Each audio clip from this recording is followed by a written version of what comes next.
Neuroconciencia, de Fundación AISE.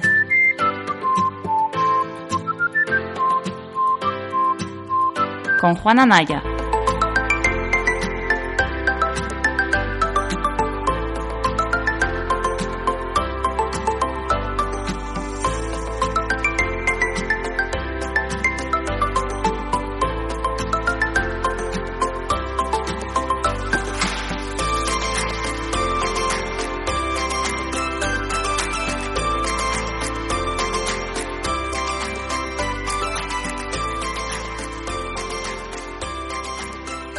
Buenas tardes, bienvenida a Neurofisio Club. Hoy, día 1 de febrero de 2022, estamos en el capítulo número 32, si no nos fallan las cuentas. Estaba aquí antes con Mode la previa echando un poco de cuentas a ver, porque la verdad que ya tenemos un montón de capítulos. Yo creo que vamos a tener que empezar a grabar ya cada 15 días, porque si no, puede ser que hagamos crash con todos los récords y nos pongamos aquí como el programa con más capítulos de neurociencia de la historia de la humanidad, porque en 6 meses de existencia que tenemos, yo creo que estamos ya como en los 35 capítulos solo de Neurofisio Club, que ahora vienen las novedades, porque, como vengo diciendo en los últimos episodios, ya está en marcha el Club de Neurologopedia y el jueves pasado, el día 27 de enero, tuvo lugar la primera sala, moderada por Jaime Paniagua, en la que se habló del papel del profesional de la logopedia en neurorehabilitación. Y hubo una participación, la verdad que muy interesante, muy importante. Ya está subido en el podcast de Neuroconciencia y podéis escucharlo. Y por ahora, pues van a hacer como un programa al mes más o menos, más algunas entrevistas y algunas actividades así como extra. Con lo cual yo creo que puede estar muy interesante y os animo a que nos sigáis tanto al Club Neurologopedia en Clubhouse como al podcast de Neuroconciencia, en el que van a estar todos los episodios ahí revueltos, los de Neurofisio Club, los de Neurologopedia, y a partir del lunes que viene se unen los neuroterapeutas ocupacionales que abren una sala sobre investigación en terapia ocupacional y que también se han comprometido a preparar un capítulo específico al mes. Con lo cual, pues como veis, entre AISE Conciencia, entre Neurofisio Club, Neurologopedia y Neuroteo, vamos a tener un programa bastante entretenido. Vais a acabar hartos de nosotros como escucháis todas las novedades. En fin, yo soy Juan, ya me conocéis de escucharme por aquí más de una vez. Y esta tarde tenemos un tema muy interesante. Pretendemos que sea entretenido, que se preste un poquito al diálogo y que, bueno, aunque es un tema que a priori, desde el punto de vista neurofisiológico, puede ser un poco complejo si nos metemos en profundidad, lo que intentaremos será sobre todo hacerlo entretenido y que, bueno, poner ejemplillos y hacerlo, pues, lo más liviano posible, porque creemos que es interesante primero conocer las bases y luego ya habrá tiempo de profundizar en futuros episodios. El tema del que vamos a hablar es neuroplasticidad en general. Es un tema que todo el mundo le suena, es decir, creo que hasta la gente que no se dedica a la neuro habrá oído este término alguna vez. Está muy de moda, en los últimos 20 años se ha publicado muchísimo sobre neuroplasticidad y bueno, creemos que se ha convertido un poco en un tema y en un término del que se usa y se abusa muchas veces intentando justificar intervenciones en neurorehabilitación. Y bueno, nosotros como grandes escépticos que somos y como gente que nos gusta un poco profundizar y meter el dedillo en la llaga, bueno, pues vamos a dar un poco nuestra opinión tanto personal como profesional sobre este tema. Bien, pues sin más, siempre daros las gracias por la gran acogida que están teniendo los programas, tanto los episodios específicos de Neurofisio Club como pues bueno, los episodios de Neurologopedia, que en 2 días que llevan publicados pues van ya casi por las 100 escuchas y creciendo. Y bueno, yo siempre sabéis que me gusta empezar los capítulos mandándolos este saludo a todo el mundo que nos manda fotillos pues desde el coche, escuchándonos, mensajes de ánimo un poco, pues para que no se nos quiten las ganas de estar aquí a las 8 de la tarde grabando los episodios, aunque nosotros lo hacemos con mucho gusto porque al final nos sirve para leer, para actualizarnos y para echar un ratillo. Que como no pasamos bastante tiempo ya en la Fundación AISE juntos, pues luego nos gusta quedar por las tardes en el ciberespacio y seguir hablando de nuestras neurofricadas. Esta tarde me acompañan 2 de mis compañeros, amigos, socios y esbirros casi en el mundo de la neurociencia clínica, Mode y Manuel, que ahora vamos a pasar a presentar y a escuchar a ver qué tal llevan la semana. Y luego María, que está también por ahí, María Murcia, que ahora nos ha dicho que entrará un poquito más tarde. pues también tendremos ocasión de saludarla y que nos cuente un poquito. Bien, pues Mode, ¿qué tal? ¿Cómo va la semana? Neurofisioterapeuta de la Fundación AISE. Hola, muy buenas tardes a todos. Pues muy bien, aquí empezando el mes de febrero, que se nos ha hecho bastante largo e intenso este enero. Por fin hemos salido de él y vamos a empezar febrero con neuroplasticidad, una palabra muy Febrero bonita. es un mes muy interesante, Mode, que está el Día de los Enamorados ahí en medio. El día de los enamorados. Eso se puede disfrutar todos los días del año. Eso no hace falta Ahí, eso. esperar a No, febrero. no hay que esperar a febrero. Todos los días son buenos para enamorarse. La neuroplasticidad tiene que ver mucho también con el enamoramiento, seguro. Así que lo mismo sale el temilla por ahí. Manuel Jesús Quintero, neurofisioterapeuta de la Fundación AISE y junto con Mode también coordinador del máster propio en neurofisioterapia de la Universidad Pública Pablo de Olavide. ¿Qué tal? ¿Cómo estás? ¿Estás en la habitación chica? Muy buenas tardes, Juan. Muy buenas tardes, Mode. Sí, estoy en la habitación pequeña aquí con todos los aparatos que pongo para grabar, pero bueno. Nada, pues hoy con muchas ganas de hablar de neuroplasticidad. Ahora haciendo un poco de memoria, sí es verdad que se nos ha hecho largo este enero, pero no tenía yo esa mentalidad. Creo que por un día estamos de un poco más negativa que yo. No sé si eso sentará precedente o no, pero bueno. La verdad que yo creo que tenemos un tema bastante general y bastante complejo por abordar, sobre todo por lo que tú has comentado de que como que se engloba o que se trata desde muchos campos que a lo mejor no tienen una relación directa con la neuro y al final intentando buscar un poquillo de bibliografía pues ven muchas publicaciones desde temas de salud, desde temas de educación, perdón, desde temas incluso de marketing y que hacen una interpretación un poco de estos fenómenos, de estos procesos un poco simplificada. Así que vamos a intentar, sin entrar mucho en la complejidad, darle un poco de valor y de ver qué cosas sí se están enseñando bien y qué cosas son una interpretación un poco errónea de estos factores. Así que nada, con muchas ganas y cuando quiera empezamos. Estupendo, pues vamos manos a la obra. Os recuerdo a los oyentes que en cualquier momento podéis solicitar subir, no tenéis nada más que levantar la mano y estaremos encantados de escucharos, tanto a los que estáis ya por ahí abajo como a los que os vayáis incorporando en el futuro. Y a la gente que nos escucha en la grabación, pues que estamos esperando siempre vuestros comentarios, críticas, cualquier cosa que os apetezca contarnos con el hashtag NeuroFisioClub o, pues bueno, nombráis a la Fundación AISE, que es @fundaise en todas las redes sociales, con doble S, y por ahí pues iremos escuchando o leyendo un poquillo vuestras opiniones y vuestros juicios sobre lo que hacemos, porque así también nos ayuda mucho a luego poder preparar temas y a saber lo que pensáis. Bien, Mode, Manuel, pues vamos allá. Neuroplasticidad. ¿Habrá un término más usado y más abusado en las últimas décadas, como comentaba yo en la previa? Porque quizá ha habido toda una revolución con este término en el sentido de que parece que cualquier tipo de intervención que se haga desde el punto de vista tanto compensador como restaurativo en el mundo de la neurorehabilitación, ¿no? Ya sea en fisioterapia, en logopedia, en terapia ocupacional, me da igual, en cualquier tipo de intervención, como que este término siempre sale a relucir, ¿no? Y es como que hemos descubierto que ahora resulta que el sistema nervioso es plástico. Y cuando decimos que el sistema nervioso es plástico, lo que venimos a defender es que contra aquella consideración que reinó durante mucho tiempo, ¿no? Esa consideración que había de que el sistema nervioso, una vez que maduraba, ¿no? Una vez que ya alcanzábamos cierta edad, pues parecía que ese sistema nervioso ya no evolucionaba en positivo nunca.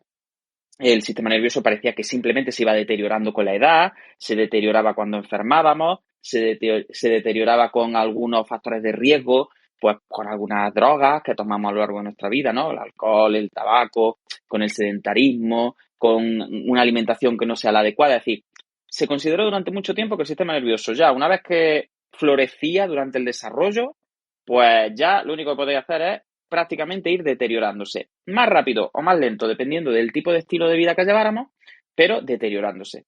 Sin embargo, a partir de algunos estudios que vienen de lejos ya, vienen de los años 70, 80, pero hubo un auténtico boom a partir del año 2000, justo un poquito antes del cambio de milenio, de forma que aparece este término de neuroplasticidad como pilar sobre el que se sustentan todas las intervenciones que hacemos en terapia, ¿no? Y entonces cambia completamente nuestra forma de ver el proceso de recuperación y entendemos, y ya hay una amplia evidencia pues al respecto, que el sistema nervioso en general y el cerebro en particular, ¿vale? El encéfalo particularmente, se está reorganizando durante toda la vida, de forma continua, en un proceso que no termina nunca y que incluso en la vejez hay mecanismos de cambio, tanto funcional como estructural, en el sistema nervioso. Y entonces, como que redescubrimos, así de una forma muy simplificada, que eso que entendíamos antes que era un sistema que no se podía regenerar de ninguna manera, que no cambiaba de ninguna manera lo estructural, pues ahora sabemos que se forman nuevas neuronas, que se forman nuevas conexiones y que después de una lesión, pero no solo después de una lesión, sino también en nuestra vida en general, los mecanismos de aprendizaje y el desarrollo de nuestra cognición y de nuestras habilidades físicas están muy relacionadas con esta capacidad que tiene el sistema nervioso de cambiar. Bien, esto sería como un resumen muy simplificado de la evolución que hemos tenido en neurociencia en las últimas décadas, ¿no? Vuelvo a repetir, así de forma muy esquemática, antes de pasar a preguntábamos de Manuel, cuando empezaron ellos a oír hablar de este término, pero de una forma muy esquemática ya os digo, sería como, bien, venimos de un sistema nervioso que se consideraba que no se regeneraba de ninguna manera, que las neuronas una vez que morían no había nada que hacer, una vez que se enfermaba o se envejecía, pues como que íbamos perdiendo neuronas, ¿no? Lo habréis escuchado esto más de una vez. Se van perdiendo neuronas a lo largo de la vida y las neuronas que tú tienes son las que tienes que jugar y esto es lo que hay. Entonces, cuantas más neuronas pierdas y más rápido, pues peor. Pues pasamos de ese punto de vista a un punto de vista en el que el sistema nervioso es plástico. Y ahí aparece ese término de neuroplasticidad, que ya os digo que si os dedicáis a este mundillo de la neurociencia, pues habréis oído hablar un montón de él. Bien, Mode, ¿cuándo, y Manuel, si queréis, fue la primera vez que vosotros oísteis hablar de este término? ¿Y cuál fue como la intuición o el primer mensaje, si tuvierais que dar un titular de qué supuso o qué os explicaron a vosotros sobre la neuroplasticidad? Venga, empezamos por Mode si quieres, que es más joven. Por la joven primero.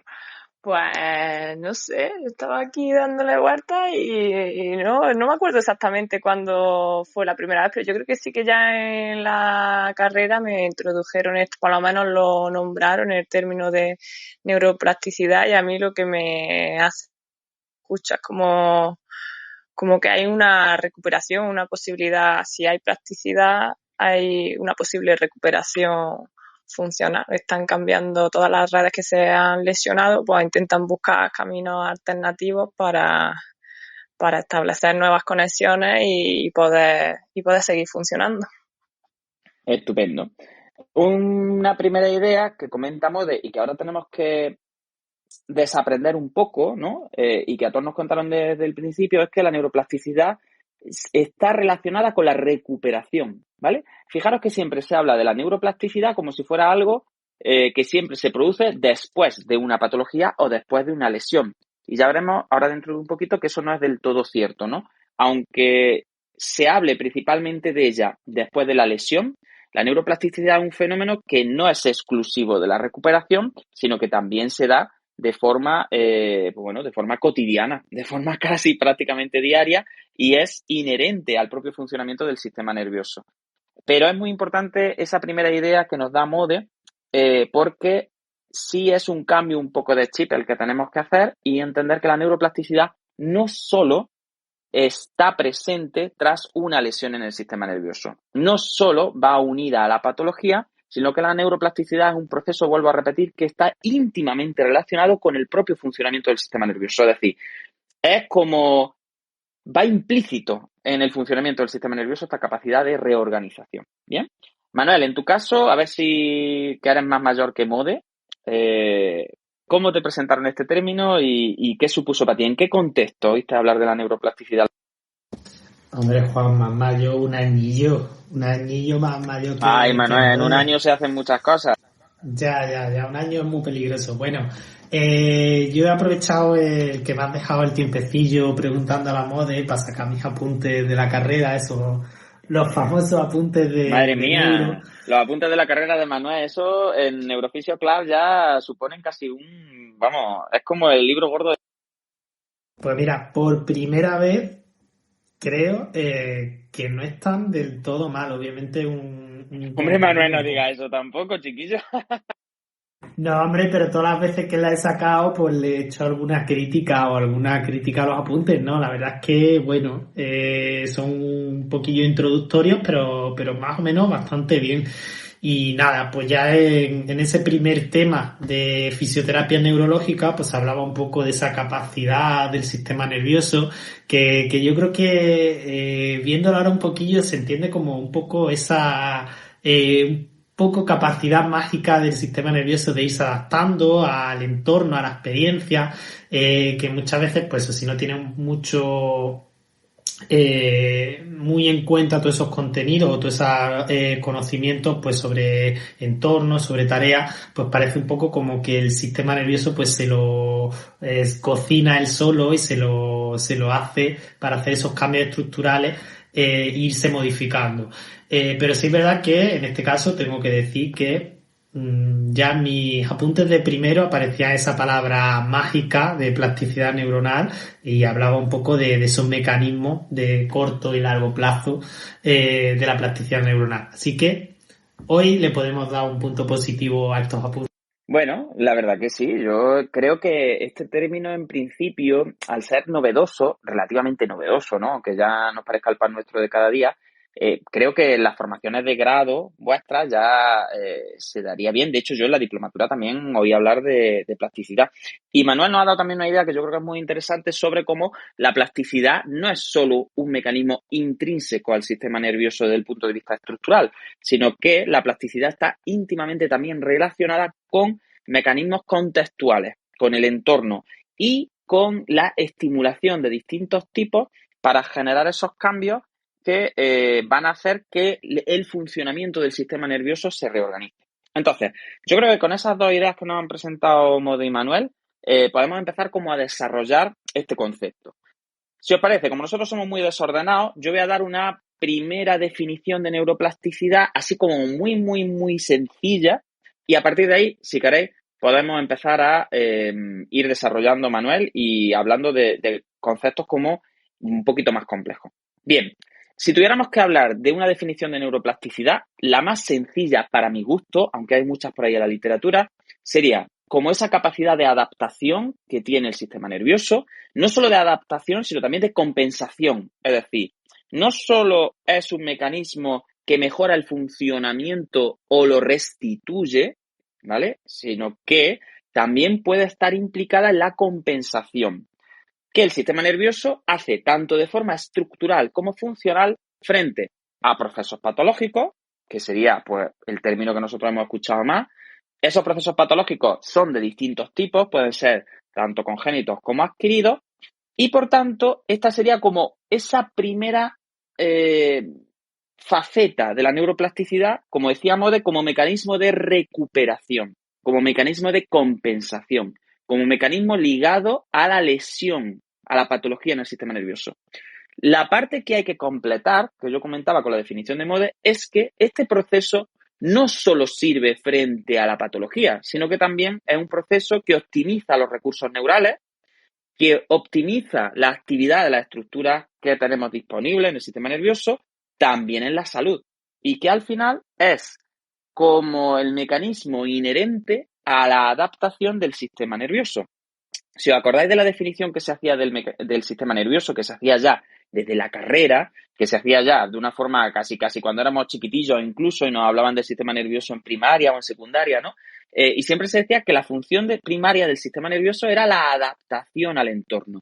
Esto viene desde las teorías reflexógenas, que veían que el sistema nervioso era reactivo al entorno. Acordaros siempre de eso que nos explicaban del estímulo y la respuesta, ¿no? El estímulo entraba al sistema nervioso, se procesaba y entonces se generaba una respuesta. Ese paradigma, que es el paradigma reactivo del sistema nervioso, nace de esa definición de adaptación como la función principal del sistema nervioso. Porque si lo que hace el sistema nervioso es recoger información del entorno y responder al entorno, por tanto, su principal función debía ser esa función adaptativa. Fijaros cómo de esta definición del sistema nervioso, que quizás sea la primera que se hizo, nace ya como esa sensación de que hay algo plástico ahí en ese sistema, de que tiene que haber algo que no es del todo inamovible, que no es del todo monolítico, sino que si su principal función es la adaptación, tiene que haber cierta capacidad de manejo, tiene que haber como cierta capacidad de reorganización. Y esa reorganización se entiende desde lo estructural y se entiende desde lo funcional.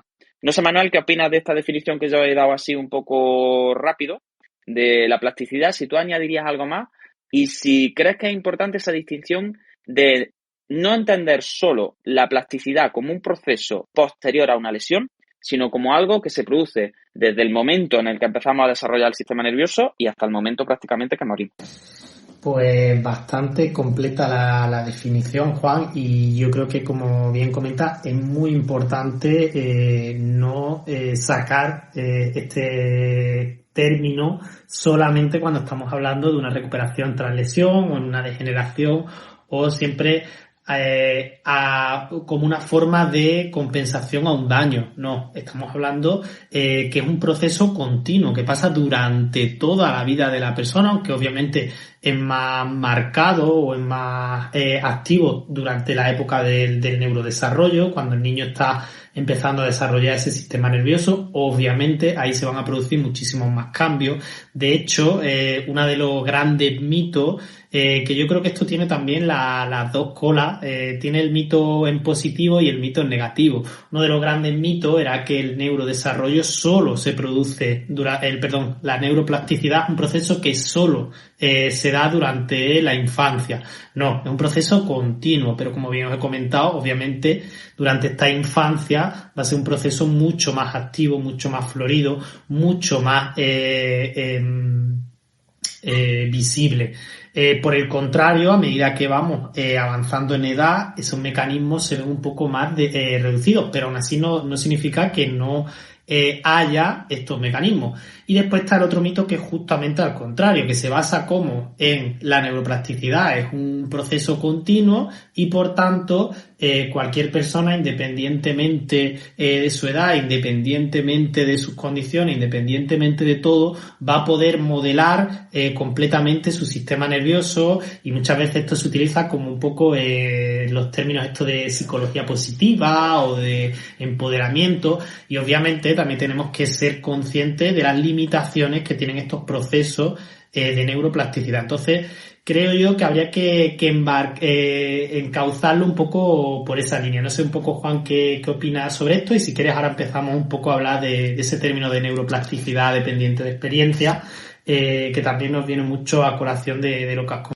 Claro, ahí, como tú dices, entramos en el peligro bueno, nosotros este capítulo nació un poco también como una ampliación de neuromitos, ¿no? Se podría haber llamado neuromitos también, aunque vamos a hacer la introducción de neuroplasticidad y demás. Y es cierto que hay ahí como está la doble vertiente, ¿no? La vertiente, como comentaba Manuel, de entender que la neuroplasticidad es un proceso que solo se da durante el neurodesarrollo, y no es cierto. Es decir, en la vejez, desde principios de los años 2000, yo recuerdo, por ejemplo, los artículos de Game, hay artículos por ahí de Navarro, ya pues de mitad de los 2000, ya que es casi llegando la primera década de los 2000, en los que se demostraba, y hay evidencia suficiente, de que hay mecanismos de plasticidad de todos los tipos. Es decir, ahora entraremos un poquito en las clasificaciones que nosotros podemos hacer de los procesos que nombramos como neuroplásticos, pero para hacer una primera introducción, pues fijaros, hay evidencia de que en edades avanzadas hay crecimiento dendrítico,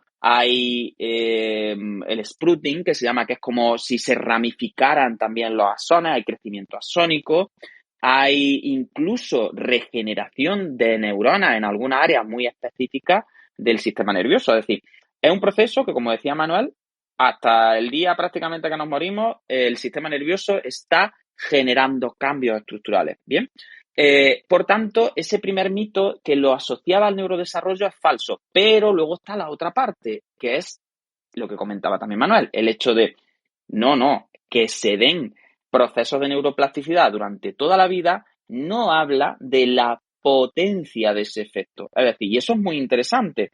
Cualquier persona que se dedique a la investigación o que por lo menos lea artículos de vez en cuando, tiene que entender cuando nosotros hablamos de la potencia del efecto, ¿no? Una cosa es que exista evidencia de que a nivel, imaginaros, molecular, por poner un ejemplo, ¿no? La plasticidad se estudia desde el punto de vista incluso molecular en modelos animales, ¿no? Y ahora hablaremos un poquito de algunos mecanismos que son prácticamente sinápticos, como la potenciación a largo plazo, ¿no? O otras formas de aprendizaje, en los que los científicos están prácticamente midiendo concentraciones de neurotransmisores, concentraciones y densidades de distintas proteínas de membrana. Estamos hablando de investigaciones prácticamente, pues, bioquímicas, moleculares, ¿no? Entonces, una cosa es que nosotros tengamos evidencia de que esos procesos se mantienen durante todo el ciclo vital, y otra cosa es que la potencia de ese efecto, es decir, que la potencia del efecto que surge de esos mecanismos, pues haga que el discurso de todo es posible, todo el desarrollo cognitivo es idéntico en un niño con 5 años, o la potencialidad de un niño con 5 años es idéntica a la de la potencialidad cognitiva de una persona con 100 años, pues evidentemente que no. Entonces yo creo que es importante asentar este primer punto, ¿no? Que viene muy a colación de lo que decía Manuel, de efectivamente sabemos que el proceso es continuo y que dura toda la vida. Sabemos también que en las etapas de neurodesarrollo es mucho más potente el efecto, y por eso también tenemos periodos ventana que están muy asociados a esto. Sabemos que hay ciertas habilidades, tanto cognitivas como físicas, que si no se adquieren en un momento determinado del neurodesarrollo, después cuesta muchísimo trabajo adquirirlas, incluso no se llegan a adquirir nunca, ¿vale? Entonces, la complejidad necesita que entendamos este tipo de cosas. Es decir, que decir una media verdad muchas veces es peor que decir una mentira. Y entonces, cuando nosotros cogemos con pinzas y amplificamos los resultados en laboratorio de ciertas investigaciones, una cosa es estar hablando, ya os digo, a nivel molecular, a nivel sináptico, a nivel de redes básicas en modelos animales, y otra cosa es que nosotros nos podamos llevar esos descubrimientos a lo macro, a lo individual e incluso a lo social, ¿no? Entonces yo creo que eso que decía Manuel, pues es muy interesante.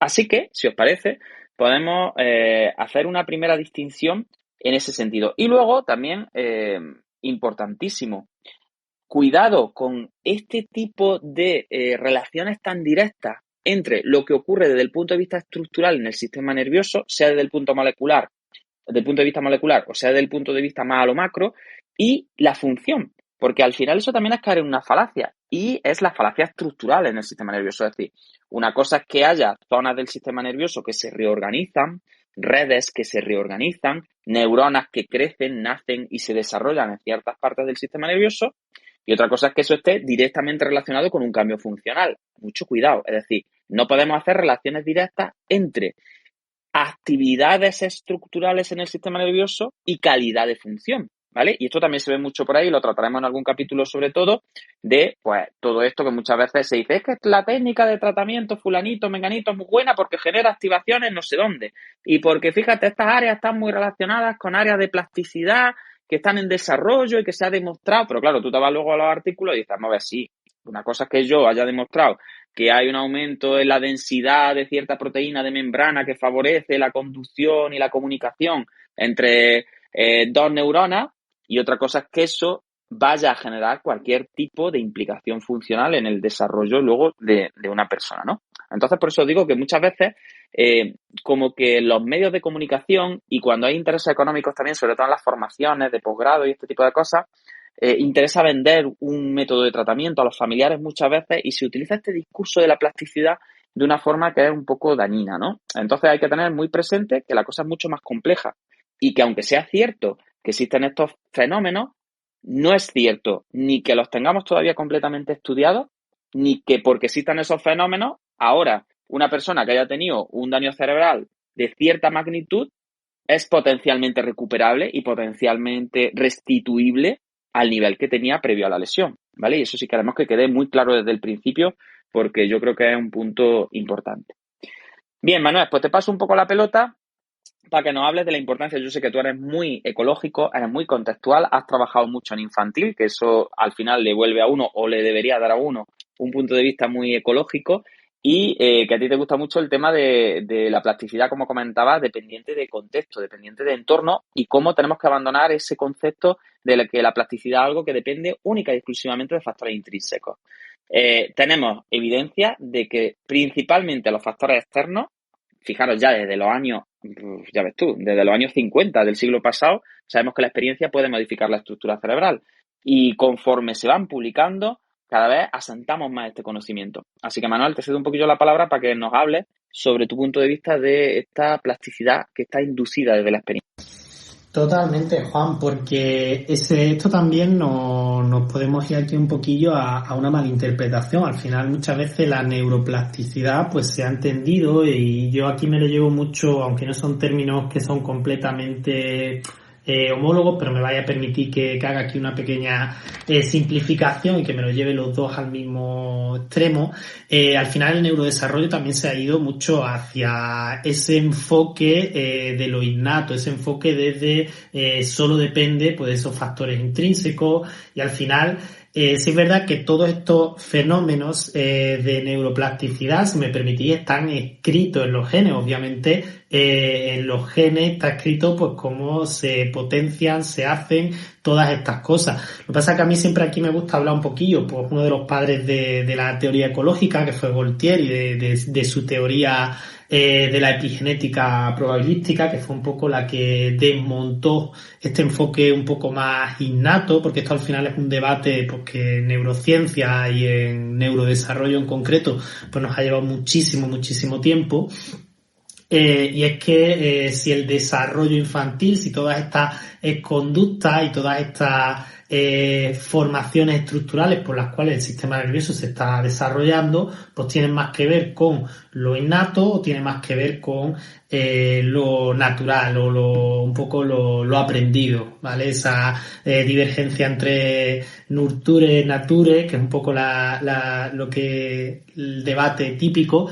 ¿Y qué decía esta teoría epigenética probabilística? Pues al final yo creo que fue la que vino un poco a poner base y a decir, vale, que todos estos procesos de neurodesarrollo, de neuroplasticidad, todo esto obviamente tienen un componente muy importante estructural, y al final yo siempre digo que no hay peores enfermedades que una enfermedad grave genética o una malformación grave del neurodesarrollo, porque ahí se ve que cuando la base no está, no se construye un sistema nervioso funcional en ese sentido. Pero claro, ¿qué era lo que decía esta teoría? Estas teorías lo que decían era aunque todo esto esté en un factor genético, en un componente genético, en un componente innato, va a ser el entorno, tanto interno como externo, va a ser ese entorno, esa experiencia, la que va a determinar qué genes y cuáles de los genes se expresan. Por tanto, tenemos esa doble vertiente. Obviamente tenemos un componente innato muy importante, pero ya desde muy pequeño, diría yo, desde prácticamente a nivel celular, ya el entorno y ya no tanto la experiencia en este caso, pero ya nos estarían modulando mucho nuestro comportamiento. Yo siempre a los alumnos pues le comento unos estudios que hay pues en el libro de conducta fetal, que también es muy recomendable, que analiza un poco pues el comportamiento del feto y cómo ya se pueden generar aprendizaje, se ven muchas interacciones, se ven muchas cosas a raíz del desarrollo del sistema nervioso, cómo se van dando conductas determinadas. Y uno de los experimentos que hacen, que me parece muy interesante y de lo que comentan, es que ya en el feto se ve cómo hay adaptaciones tanto a tareas como a entornos. Así que esto no es una cosa de cuando el niño nace o cuando se va produciendo el desarrollo ya extrauterino. No, ya intrauterino tenemos que el niño es capaz de adaptar la tarea, y por ejemplo cuando un niño quiere tocarse la cara, pues no abre la boca, pero cuando se quiere meter el dedo en la boca se ve que hay una preactivación y que la boca se abre previo al movimiento del brazo.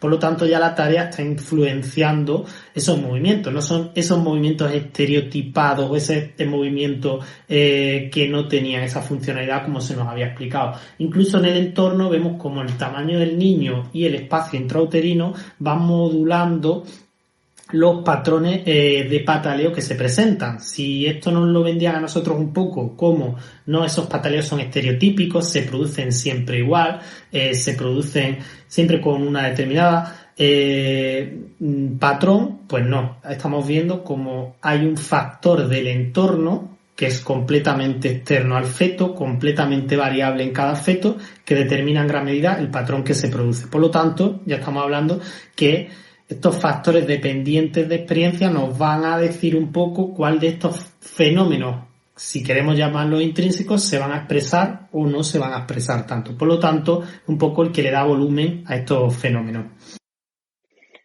Claro, al final ese error es un clásico y yo siempre lo digo, señoras y señores, cuando ustedes vayan a un terapeuta, sea del tipo que sea, y le diga que todo lo que hace su hijo o va a hacer, o que todos los problemas que tiene su hijo o su hija dependen única y exclusivamente de un patrón prefijado genético de desarrollo de cierto tipo, con ciertos hitos que se tienen que dar de cierta forma, usted salga corriendo por la puerta y no mire atrás.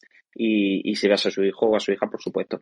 Efectivamente, lo que dice Manuel es, pues bueno, el clásico debate natura-nurtura, que también en neurodesarrollo y en neurociencia está presente, y que yo no sé por qué está presente, porque es que ya está muy, muy, muy pasado de moda y está ya muy superado. Es decir, todo esto nace de la falta de diferenciación entre lo que se llaman las condiciones necesarias y suficientes. Es decir, una cosa es que sea necesario un desarrollo genético estructural determinado, eso es necesario para que se dé el desarrollo funcional, pero en ningún caso es suficiente. Es decir, tenemos que dejarnos de estas estructuras mentales tan simples del movimiento del niño es genético. No, no es genético, no, es todo. Es decir, el movimiento como buena interacción sistémica es global y es sobre todo complejo. Entonces no nos podemos quedar nunca con este tipo de debates completamente estériles, ¿no? Que son debates absurdos, son diálogos de besugo entre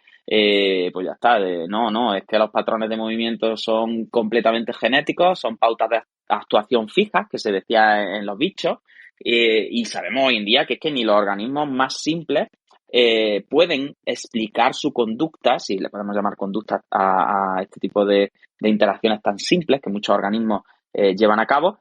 Ni siquiera en ese tipo de organismos todo es explicable mediante pautas de actuación previas ya fijadas desde el punto de vista genético, ¿no? Entonces, una cosa es que un criterio sea necesario y otra cosa es que sea suficiente. Y yo creo que ese criterio de necesidad y suficiencia, pues una vez que se entiende, ya te quita mucho peso de este tipo de debates que son absurdos.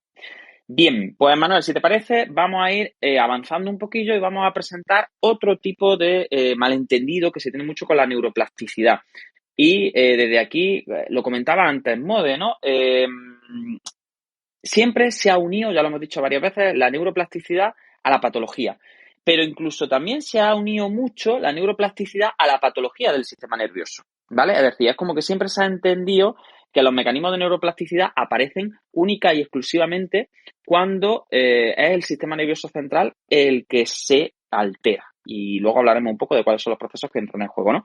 Pero una cosa que yo quiero dejar clara también ya, para empezar a introducir un análisis un poco más complejo de la neuroplasticidad, es que estos mecanismos también aparecen cuando se dan alteraciones estructurales y funcionales en otros sistemas. Por ejemplo, experimentos clásicos en los que se amputaban partes del cuerpo a algunos animales. Por ejemplo, teníamos experimentos con algunos simios en los que se amputaba el dedo gordo, ¿no? O a cualquiera de los dedos. Entonces, fijaros que una lesión que en principio no es del sistema nervioso central, porque es una lesión muy estructural, que es como mucho, podríamos decir que es una lesión del sistema nervioso periférico, ¿no? Porque amputando el dedo te llevas también el nervio, pues se analizaban las cortezas somatosensoriales de esos bichillos a los que se les cortaba el dedo gordo y se observaba cómo ya, esto claro, en los animales se hace de una forma mucho más evidenciable, mucho más específica, porque luego se mata al bicho, se le corta el área somatosensorial en rodajas, como si fuera el salchichón de los desayunos nuestros de la fundación, ¿no? Y todo eso pues se puede ver hasta el microscopio, ¿no? Y se pueden hacer análisis bastante potentes. Incluso ahora, hoy en día ya se hacen en vivo, ¿no?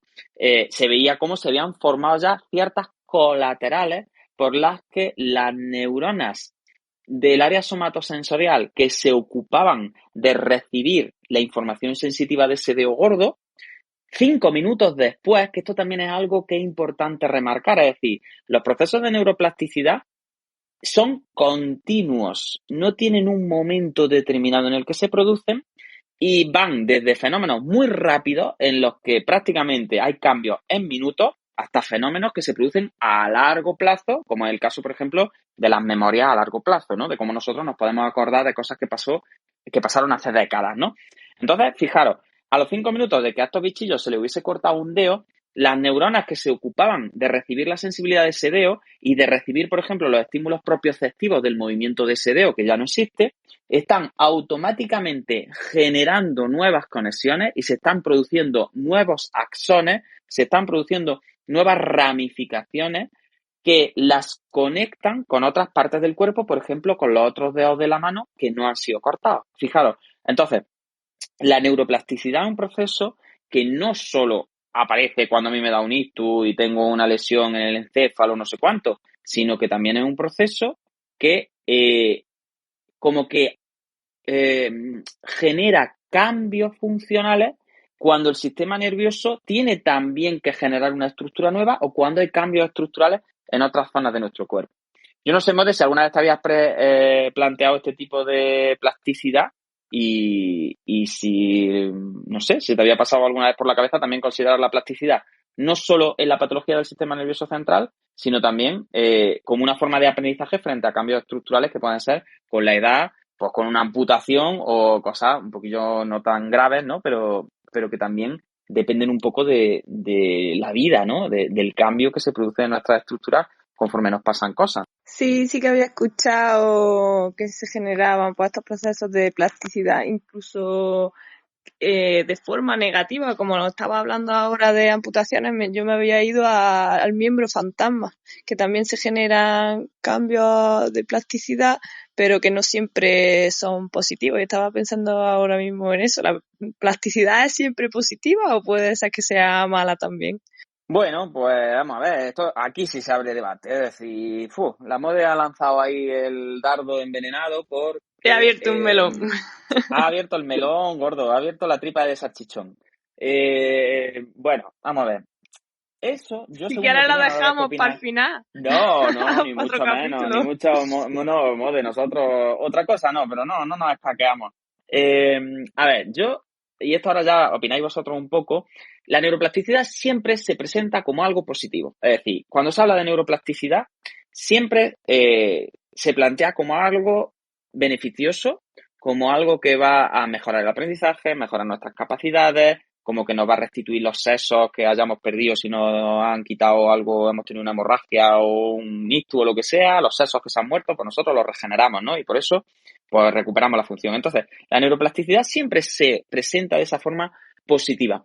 Cuando no es positiva, fíjate, siempre se ha presentado como maladaptativa. No es que se haya hablado nunca de neuroplasticidad mala ni maligna, pero sí es verdad que se ha hablado muchas veces de que hay cambios que pueden ser maladaptativos. Y esto se escucha mucho en la literatura y se escucha mucho sobre todo si te vas a puntos de vista más desde la neurofacilitación, desde el jerarquismo, desde el evolucionismo así un poco rancio.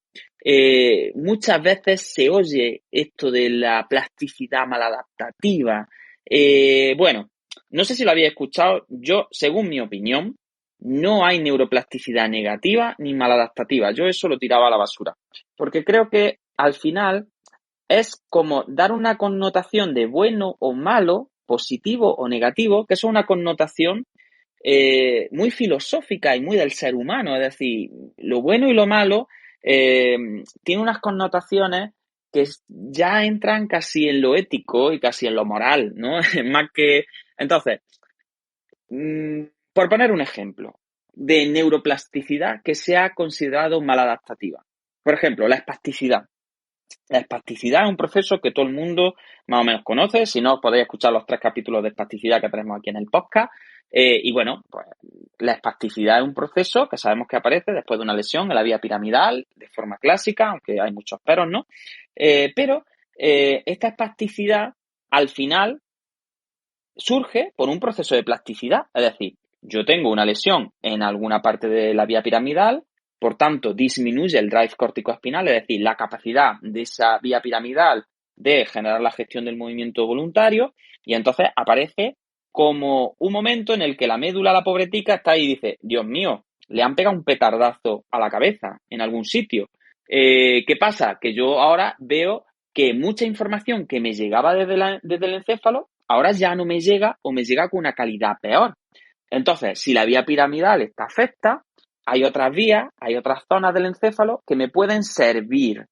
Y yo, como médula espinal, lo que puedo hacer es utilizar a mis neuronas propiomedulares y cambiar las conexiones de la médula para generar activaciones de tono que hagan que mis piernas, por ejemplo, estén lo suficientemente duras para mantenerme de pie o mi rodilla esté lo suficientemente bloqueada como para poder permitir una marcha. Bien, pues esta espasticidad es un ejemplo de neuroplasticidad. Ahora, lanzo la pregunta, ¿creéis que es buena o Pues va a depender mucho de muchos factores. Al final, en la mayoría de los casos, pues la solución, si no tenemos reclutamiento, pues por lo menos tenemos una forma más básica de controlar o de poder reclutar, aunque sean patrones más globales, esas piernas. Entonces, al final, pues siempre es una solución que se inventa un poco o que busca un poco el sistema para mantener una función, aunque obviamente esa función no la podemos igualar a las funciones previas.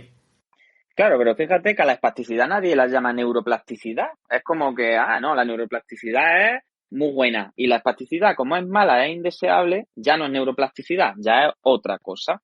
Y fijaros que ahí estamos dando por hecho y estamos cayendo en un error gordo desde el punto de vista antropológico y filosófico. Cuéntame, Mode. No, yo lo estaba viendo como que es un medio de supervivencia que hace el sistema nervioso para seguir ahí resistiendo.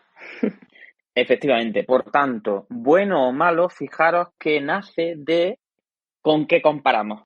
Es decir, claro, si yo comparo la espasticidad con la función previa y el tono previo y la capacidad de manejar grados de libertad y opciones previas, es algo negativo. Pues claro que es negativo, porque tú dices, hombre, esto es peor que lo que yo tenía.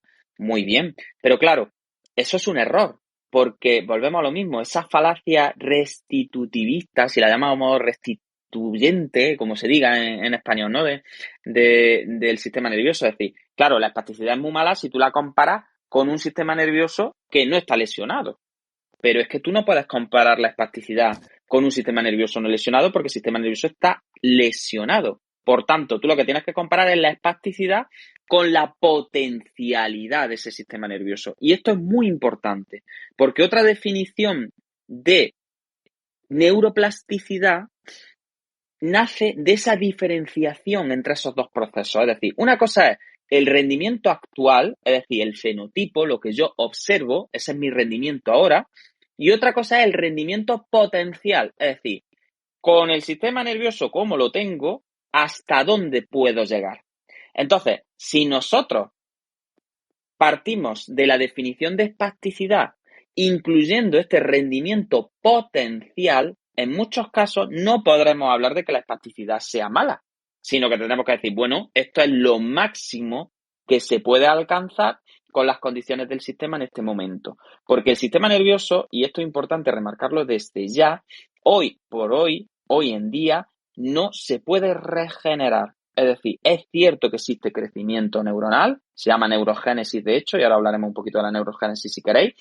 Es cierto que hay factores hormonales, factores incluso fármacos que pueden mejorar la capacidad del sistema nervioso para adaptarse.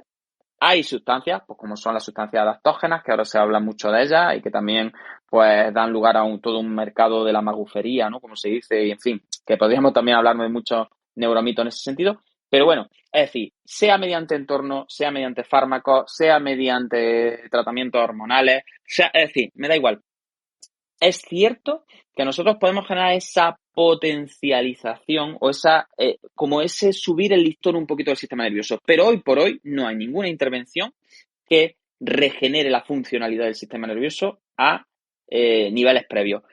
Las personas que después de una lesión recuperan la función a un nivel equivalente al que tenían de forma previa a la lesión, es o porque la lesión se ha producido de una forma tan lenta, tan progresiva, que ha permitido al sistema nervioso ir adaptándose poco a poco, es decir, que esa neuroplasticidad ha sido muy progresiva, pero los cambios súbitos, llámese ictus, llámese cualquier otro cambio súbito en la estructura del sistema nervioso, genera cambios irreversibles. Y esos cambios irreversibles no tienen, por tanto, ese rendimiento potencial equivalente a un sistema nervioso sin lesionar.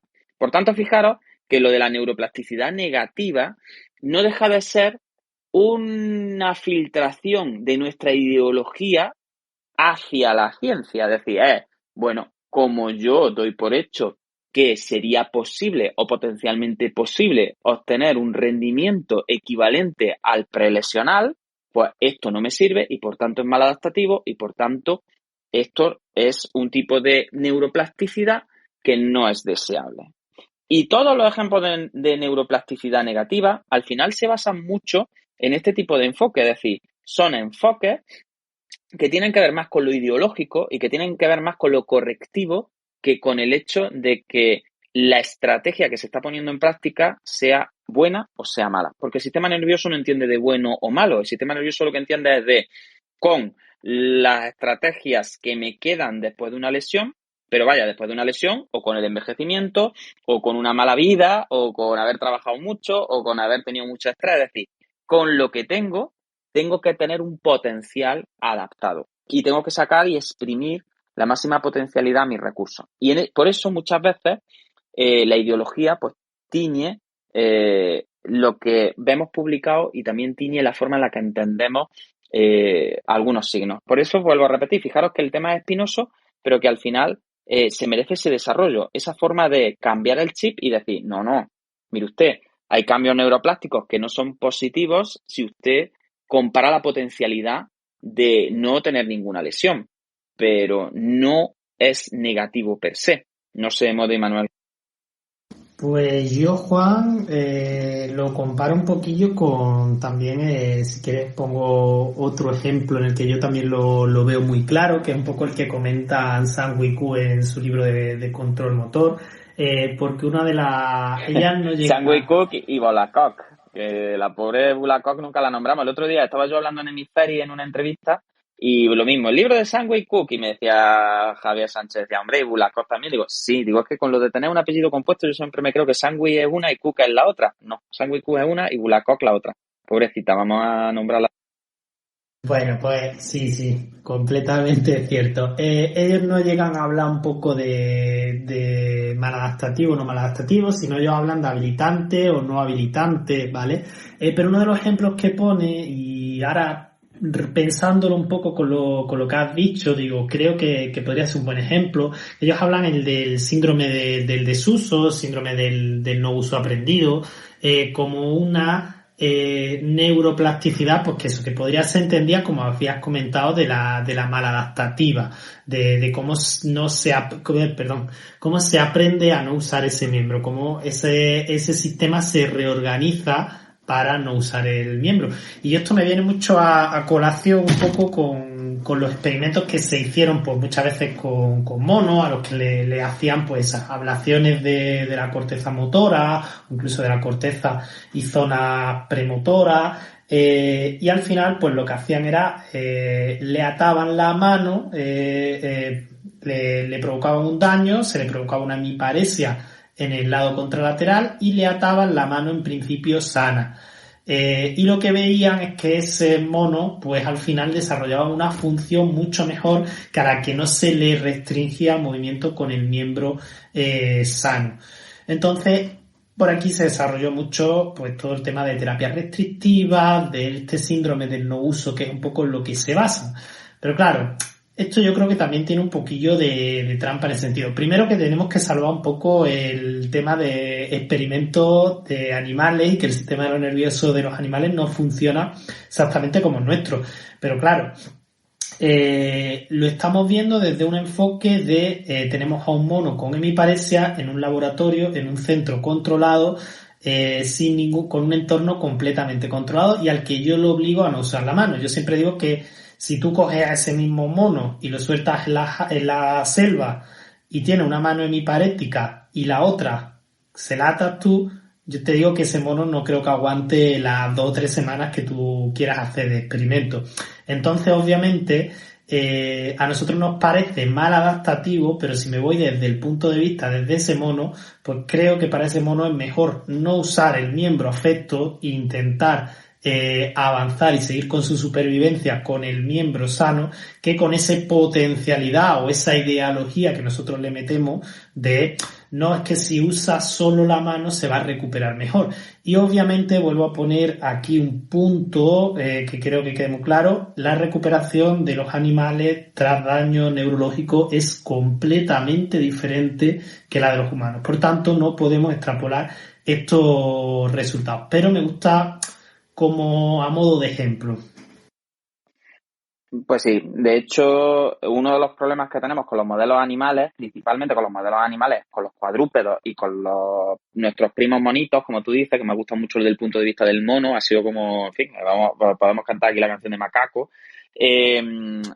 Al final, uno de los problemas que tenemos es que ellos recuperan mejor, es decir, los seres humanos estamos todavía medio cocés, estamos todavía desde el punto de vista evolutivo, somos bastante modernos y hay muchas cosas en nuestro sistema nervioso que todavía están sin pulir mucho. Y una de las cosas que tenemos es una alta dependencia de los sistemas piramidales. Entonces, claro, en el resto de los bichos, las vías reticuloespinales, que son vías más antiguas, que funcionan mejor porque evolutivamente llevan muchísimo más tiempo de desarrollo y que son vías más troncoencefálicas, más bajas, permiten la recuperación de la movilidad de los miembros superiores prácticamente con unos niveles de funcionalidad que son muy semejantes a los niveles previos. Incluso, fíjate, tú generas lesiones específicas gordas en las vías piramidales en algunos de nuestros primos monitos y esos monitos pueden recuperar la función prácticamente casi solo con la activación de vías adyacentes. De vías adyacentes, que esto es neuroplasticidad también.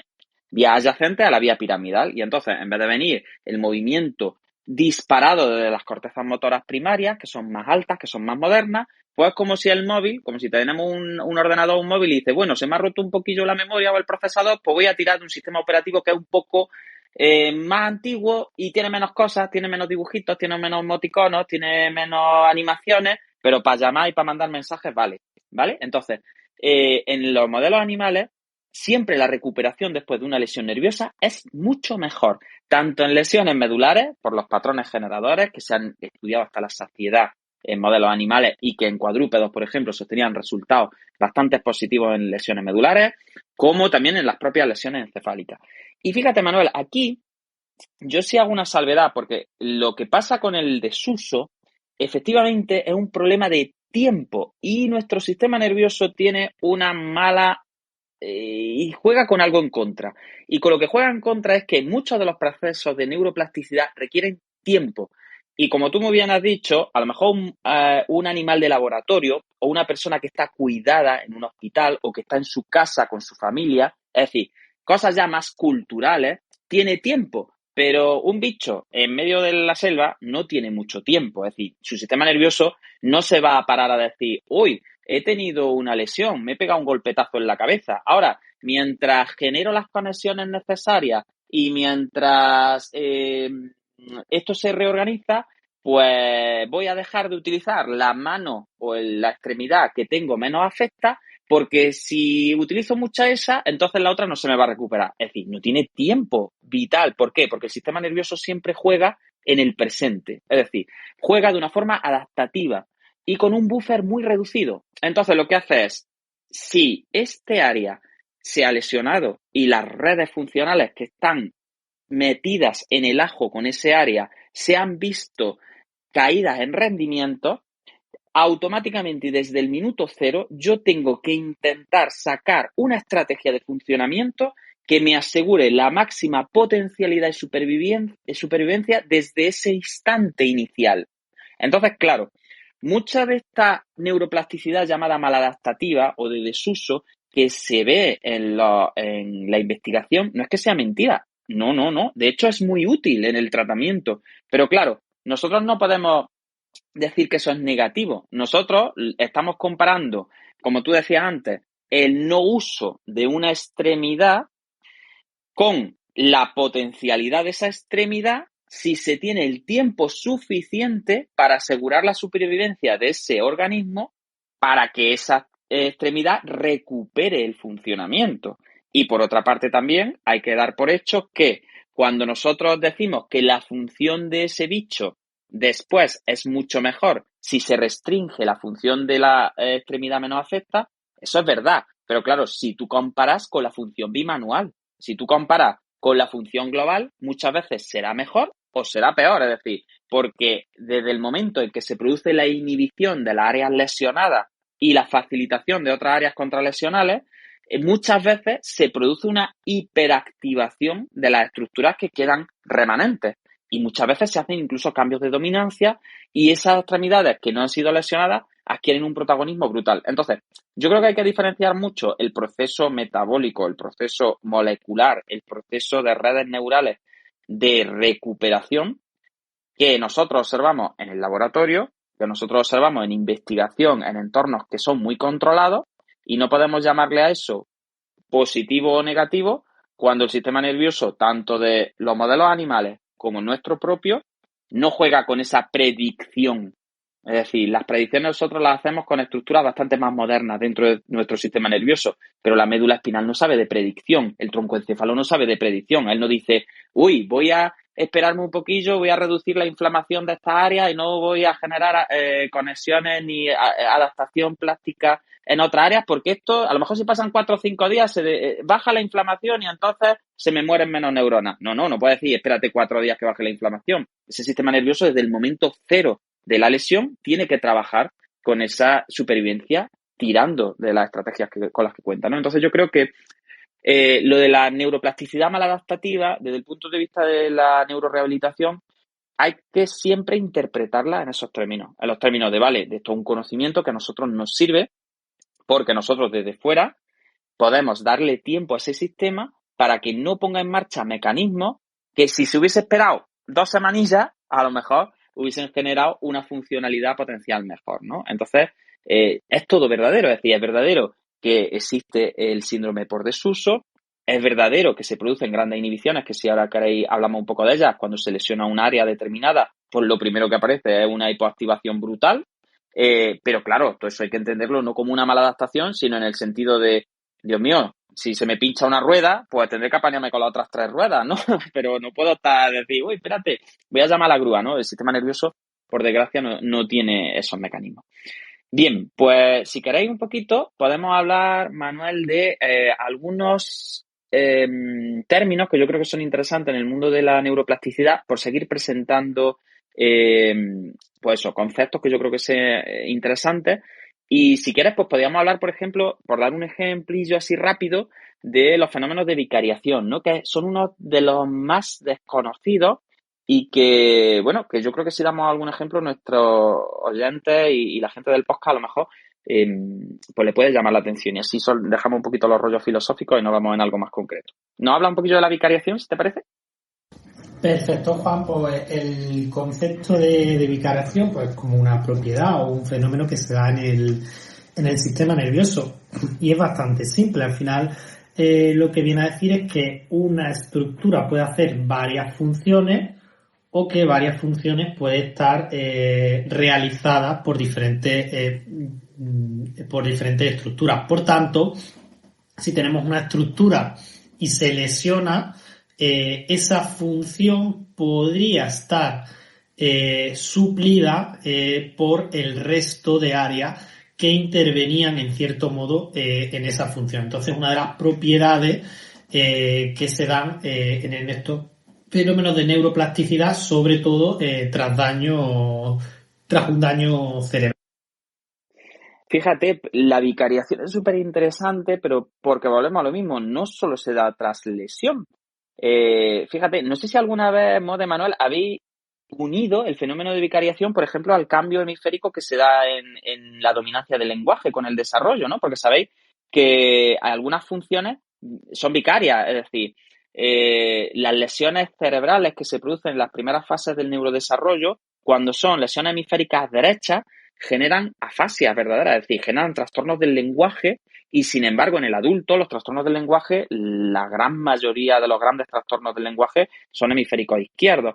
Entonces, fijaros, por ejemplo, que la función lenguaje tiene vicariación, es decir, la vicariación al final es como un cambio de sitio, es como un viaje, ¿no? Es como estructuras que eran muy importantes, que eran nodos imprescindibles en las redes funcionales nerviosas, como que se deslocalizan y se van hacia la atracción en otros puntos del encéfalo, ¿no? Entonces, por ejemplo, con el caso del lenguaje se ve muy claro y a mí me llamó mucho la atención cómo el hemisferio derecho es dominante en la mayor parte de las personas cuando tienen poquitos años en el desarrollo del lenguaje y que las lesiones derechas normalmente son peores para el desarrollo futuro del lenguaje y, sin embargo, en el adulto el lenguaje es una función hemisférica eminentemente izquierda, aunque el hemisferio derecho también participe en algunos aspectos del lenguaje, ¿no? Pero fijaros cómo esa vicariación se produce también de una forma fisiológica, es decir, hay algunas funciones de nuestro sistema nervioso que viajan, que empiezan en un sitio y poco a poco se van moviendo hacia otro.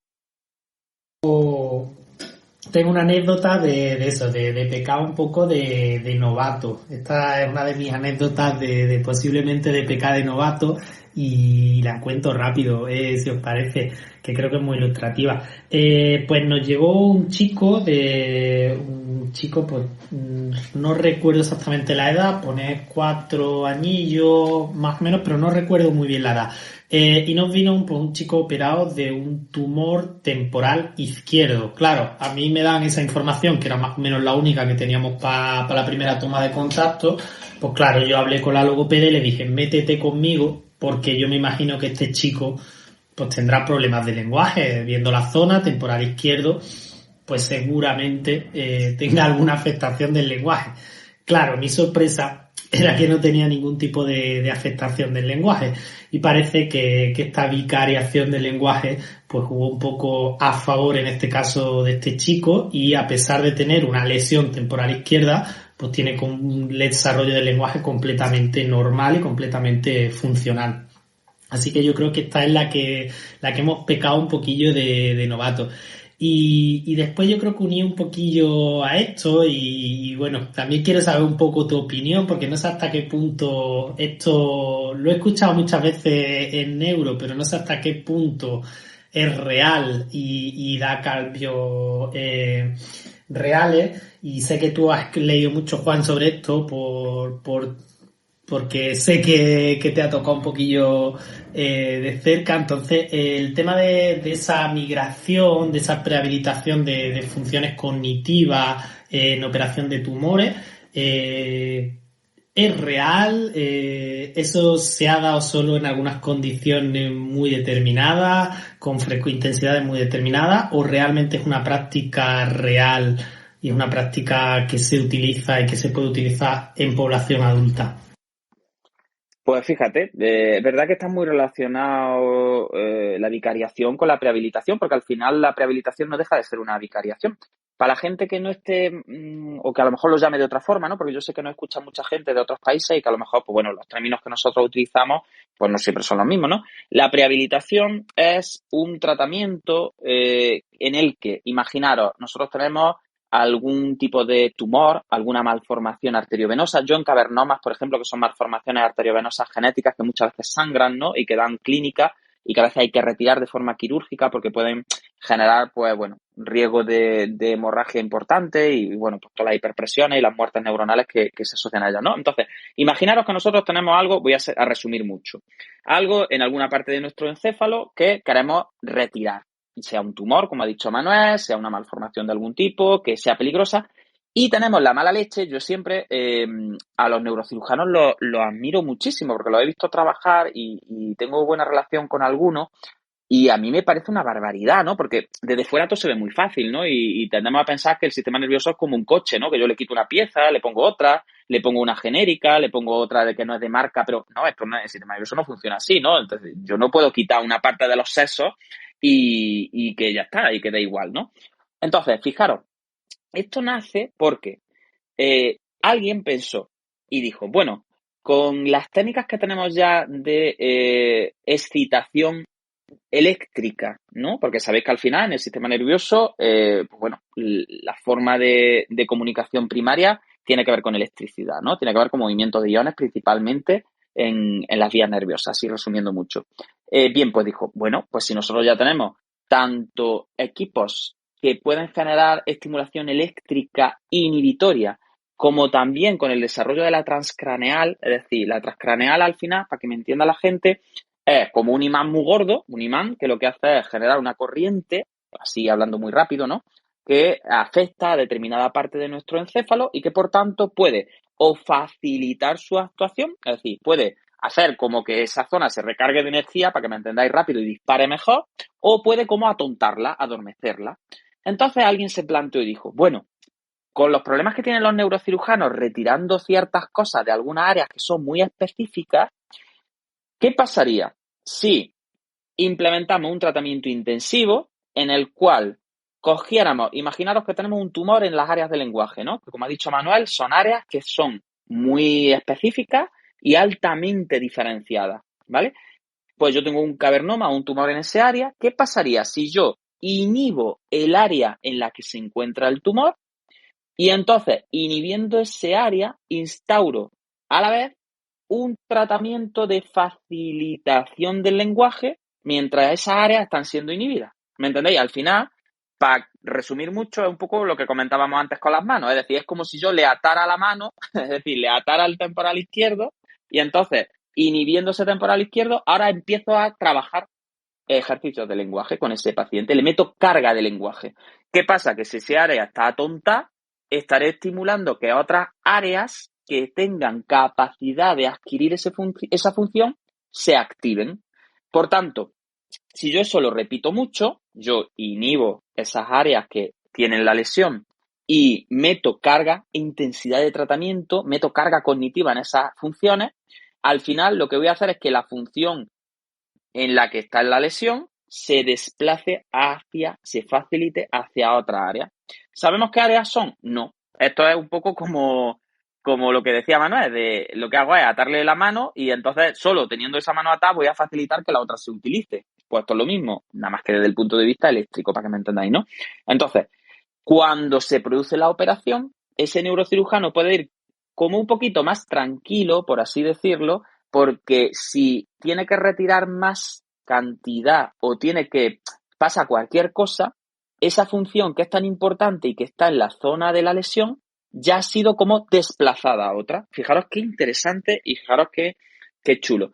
Bien, en cuanto a lo que decía Manuel, si esto se está haciendo, sí, efectivamente se está haciendo. Ya hay centros que trabajan desde esta perspectiva. Lo que pasa es que estas técnicas tienen numerosas limitaciones. Todavía se están desarrollando y todavía sabemos que por mucho que se intenten hacer inhibiciones específicas y activaciones específicas de ciertas áreas, lo único que conseguimos son efectos que son muy reducidos en el tiempo y que al final todavía desconocemos, o por lo menos lo que yo he estado leyendo y lo que he hablado con la gente que aplica este tipo de técnicas, todavía son como muy pragmáticos en el sentido de que lo que hacen es no tienen un protocolo muy desarrollado causa-efecto, es decir, lo que hacen es generar estas inhibiciones, ya bien sea por corriente transcraneal directa, que es lo menos. Yo ya últimamente, sobre todo, estoy leyendo con magnética transcraneal, que parece que el efecto es bastante más potente. Y entonces, inhibiendo esa área y metiendo un tratamiento intensivo muy, muy, muy intenso, con unas dosis de tratamiento bastante potentes, intentan que esa función se desplace, sea vicaria hacia otra área del encéfalo, ¿no?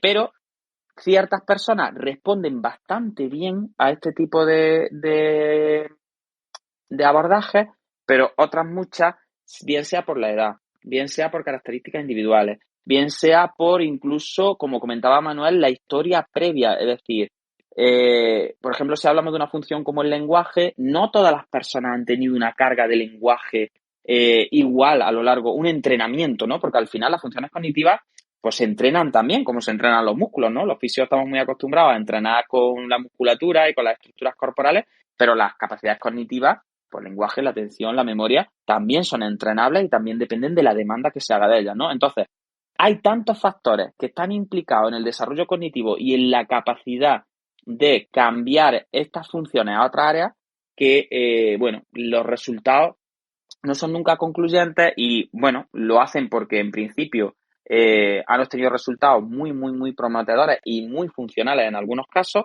Y, bueno, yo he tenido la experiencia personal con algunos amigos míos, ¿no? En el caso de un tumor que afectaba al área de Broca, y era un tumor bastante grande y sí se consiguió que a pesar de que la lesión que se generó en el Broca izquierdo era bastante masiva, la verdad que la afluencia y que no apareció una afasia excesiva, se trabajó mucho con esta técnica y sin embargo luego tuve otro caso de una amiga con un cavernoma, que era un cavernoma que estaba justo también en el hemisferio izquierdo, en temporal, más en la zona de Bernie, y que por tanto se intentó trabajar con tareas de lenguaje más desde el punto de vista comprensivo, ¿no? Y principalmente sabéis que el área de Bernie está muy relacionada con el lenguaje, pero desde el punto de vista del procesamiento auditivo, ¿no? Al final no deja de ser un área temporal, es un área que tiene que ver mucho con el procesamiento auditivo y con el hecho de que nosotros podamos percibir ciertos sonidos como fonemas que forman palabras, ¿no? Y no tengamos que afinar el oído a ese tipo de sonidos, sino que automáticamente como que emerge el lenguaje, ¿no? De esas palabras que escuchamos. Pues en el caso de esta amiga mía, por ejemplo, se intentó y no dio resultado, es decir, no se consiguió la vicariación de la función y al final, pues el resultado pues, fue bastante mejor, pero porque la cirugía no dio ningún tipo de complicación, pero si se hubiera complicado, pues ella era consciente cuando entraba al quirófano de que posiblemente tuviera una afasia, pues bueno, una afasia más en el rango Bernie que en el Broca, como el caso del otro amigo, y ella era consciente cuando entraba al quirófano de que se arriesgaba con muchas papeletas a perder esa comprensión del lenguaje por vía verbal, ¿no? Así que, Manuel, es una cosa muy interesante, es una cosa muy prometedora, es una pasada ver cómo trabajan con este tipo de abordajes, pero bueno, como todo, pues está todavía en desarrollo, ¿no? Está también muy relacionado pues, con las operaciones que ahora vemos todos, ¿no? En despiertos, ¿no? Como también todo este tipo de intervenciones se realizan despiertos y hay un neuropsicólogo al pie de la cama que está pasando pruebas cognitivas con el paciente despierto pues para guiar al neurocirujano, ¿no? Para que si el neurocirujano toca un poquillo donde hay más problemas, pues automáticamente se ve una caída en el rendimiento cognitivo y entonces ya se decide si vale la pena entrar o no entrar, ¿no? Entonces todo este tipo de tratamientos pues son súper interesantes y creo que, vamos, darían para muchos capítulos y traer aquí a algún invitado que pudiera hablar con conocimiento de causa de este tipo de técnicas.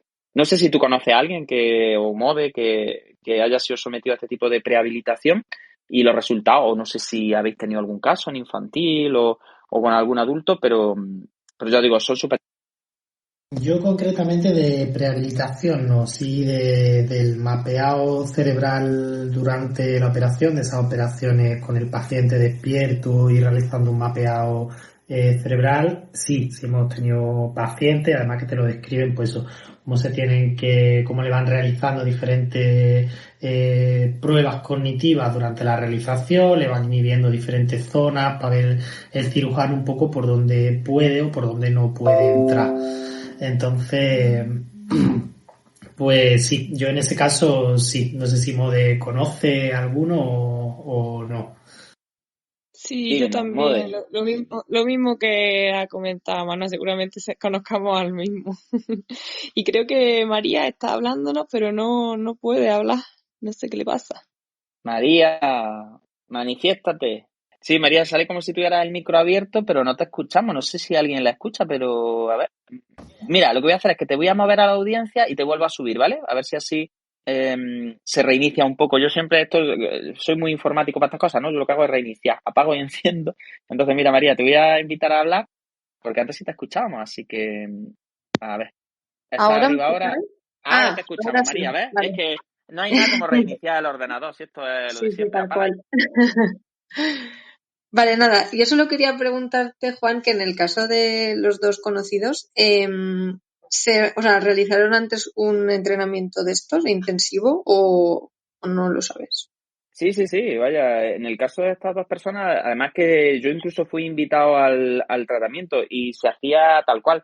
Lo que se hacía era, mediante estimulación magnética transcraneal, se generaba una inhibición de las áreas circundantes a la lesión y entonces tú automáticamente, además esto es muy espectacular, es decir, tú ves que la persona cuando le meten el chispazo y le inhiben el área, por ejemplo, de Broca, en el caso de mi colega, pues es que perdía el habla. Es decir, es que tú le ponías tareas de denominación y es que era como que como si tuviera la lengua trabada, ¿no? Para que nos entienda un poco la gente que a lo mejor esté menos familiarizada. Entonces tú le ponías ahí tareas de denominación, le enseñabas cositas para que tuviera él que decir lo que eran, o le preguntabas, pues dime no sé qué historias, ¿no?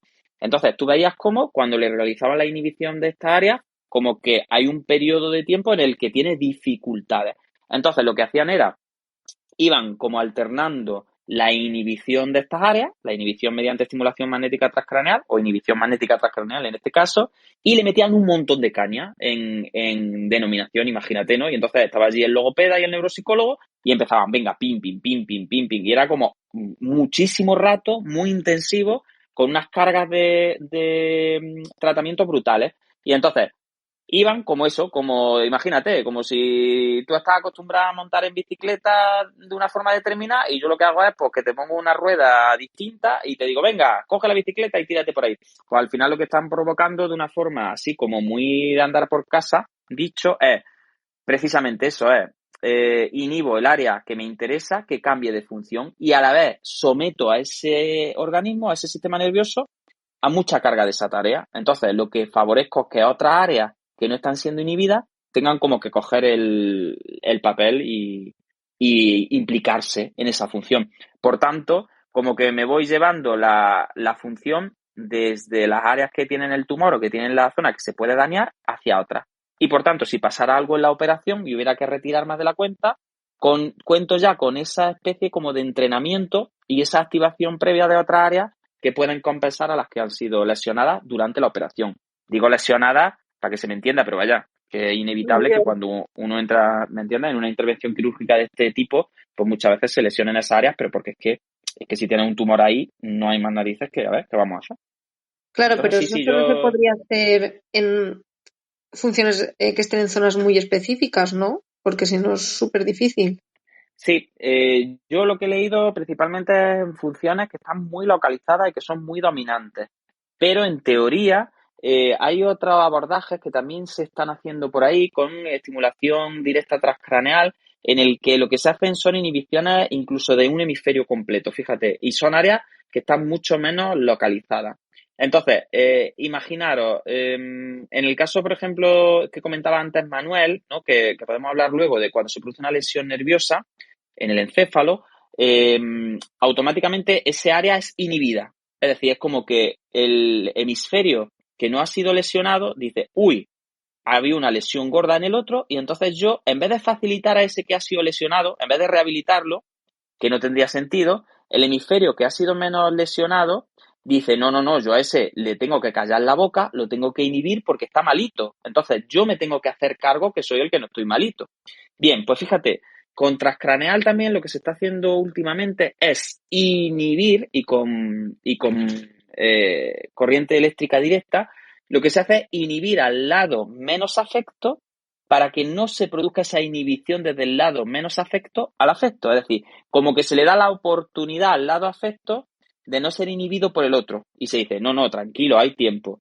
No tienes que coger tú la batuta, lado menos afecto, y encargarte tú de todo y callarle la boca al pobre tico que ha sido lesionado. No, espérate, porque, en fin, no te va a comer ningún león, no estás en la selva, no es necesario sacar esa función tan rápido. Y entonces, mediante grandes inhibiciones hemisféricas en el lado, vuelvo a repetir, que no ha sido lesionado, intento que no se produzca la inhibición contralateral hacia el lado que ha sido lesionado. Y le doy espacio, tiempo a ese hemisferio que se lesionó para que se reorganice un poco sin esa inhibición tan gorda que está sufriendo desde el lado contralateral. Entonces sí es cierto que aunque ha sido muy estudiado en estructuras o en funciones que están muy localizadas y que son bastante dominantes, también se están haciendo bastantes experimentos y experiencias en hemisferios completos y en otras áreas que son a lo mejor pues menos específicas y que están menos especializadas, ¿no? Entonces, la verdad que es súper interesante. No sé si conoces algún caso o algo. No, yo la verdad que no. Pero me ha parecido súper interesante. No sé.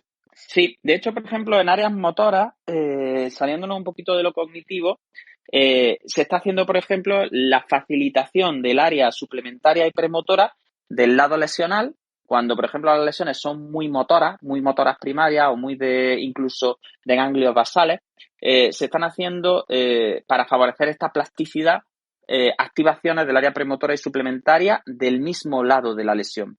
Porque está demostrado que las activaciones suplementarias y premotoras tienen efectos sobre las redes reticuloespinales y disminuyen bastante la aparición de espasticidad y de alteraciones del tono. Es como, bueno, pues si el área motora primaria ha sido lesionada, yo me voy a premotora y a suplementaria, que aunque no son las motoras, pero las voy a potenciar y voy a generar esa doble acción. Voy a facilitar la premotora y la motora suplementaria del área del hemisferio lesionado y a la vez voy a inhibir a la motora primaria, a la suplementaria y a la premotora del área del hemisferio contralesional. Y entonces así obtengo como los dos efectos. Por un lado, facilito la función del área lesionada y evito que sea inhibida por el hemisferio contralateral. Entonces, esto la verdad es que es muy interesante porque ya os digo, muchas veces como que tendemos a considerar que la plasticidad siempre tiene que ser como que estar localizada en el área lesionada o cerca del área lesionada, y ni mucho menos. Es decir, por ejemplo, cuando se utiliza la corriente eléctrica directa, ¿no? La craneal directa, la TDCS, muchas veces, más que facilitar el área lesionada, lo que hacemos es inhibir el otro hemisferio y empezar a meter carga de actividades cognitivas, por ejemplo, que tienen que ver con el lenguaje, para como que no se produzca ese atontamiento del área lesionada desde las que no han sido lesionadas. Y ya te digo, estas teorías, pues bueno, la verdad que al principio cuesta un poco entenderlas, pero una vez que se les coge manejo, ¿no? Yo cuando vi las primeras veces que fui yo a ver el tratamiento contra transcraneal, que se hacía, por ejemplo, en la Universidad de Málaga, que nos invitaron una vez a ver varias sesiones, un verano, hará 2 veranos o así. Pues claro, yo siempre iba con la idea esa de decir, bueno, pues esto con la corriente lo que harán será estimular el área, el hemisferio izquierdo. Y ni mucho menos, lo que hacían principalmente era una inhibición del hemisferio derecho y intentaban con eso como que todo lo que hiciera el usuario generara una sobrecarga sobre las áreas que estaban lesionadas como para facilitar su uso. No sé, Mode y Manuel, si queréis aportar algo. Sí, yo la experiencia que he tenido pues también ha sido de práctica en un centro que sí tenían esta TMS y pues Oye, el primer Manuel, día mira que has pues, visto mundo tú, que has trabajado en un centro con TMS y todo, ¿eh? ya ves, tengo, hombre, no tanto mundo como la moda, que la moda es más internacional, pero bueno.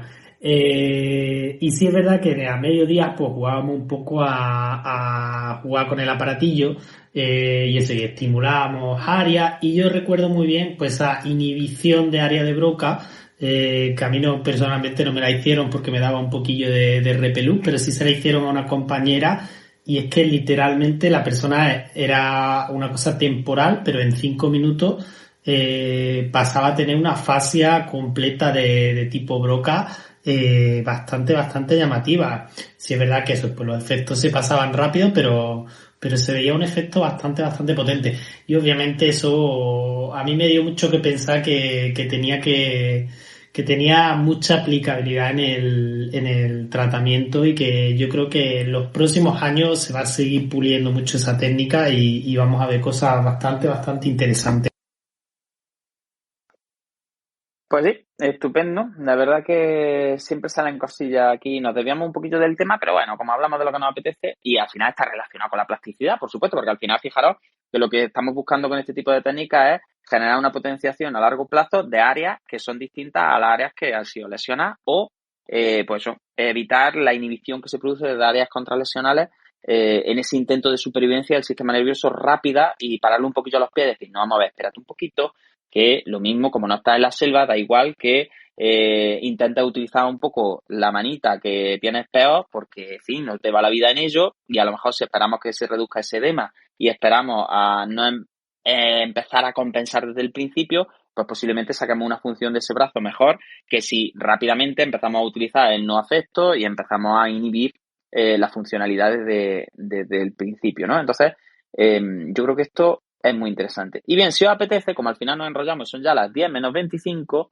podemos hablar, ya que hemos hablado de la bicariación, vamos a diferenciarla un poquito de otro fenómeno que no hemos tratado todavía en el podcast y que también es muy interesante, que es la llamada diásquisis o diasquisis, la podéis encontrar incluso como diaschisis, depende de cómo la veáis escrita, que es también un concepto que tiene connotaciones de neuroplasticidad y que un poco es algo que es lo contrario a la bicariación, ¿no? Es un proceso como que es completamente distinto a la bicariación, pero tiene que ver también con cambios funcionales en áreas que no han sido lesionadas, ¿vale? Que eso yo creo que lo comparte con la bicariación, pero yo creo que es interesante diferenciarla y si queréis pasamos a conclusiones y vamos cerrando un poquillo, damos voz también por si alguien quiere subir o lo que sea. Y bueno, pues no sé, Mode, Manuel, si alguno, María, si os apetece, yo no sé, yo creo que María también puede hablar ya de diasquisis, en el máster creo que la habremos nombrado alguna vez ya. Y bueno, y ponernos algún ejemplillo o venga, os doy un poquillo de libertad a los que queráis, o entre los tres o como queráis. Y hablamos de la diasquisis.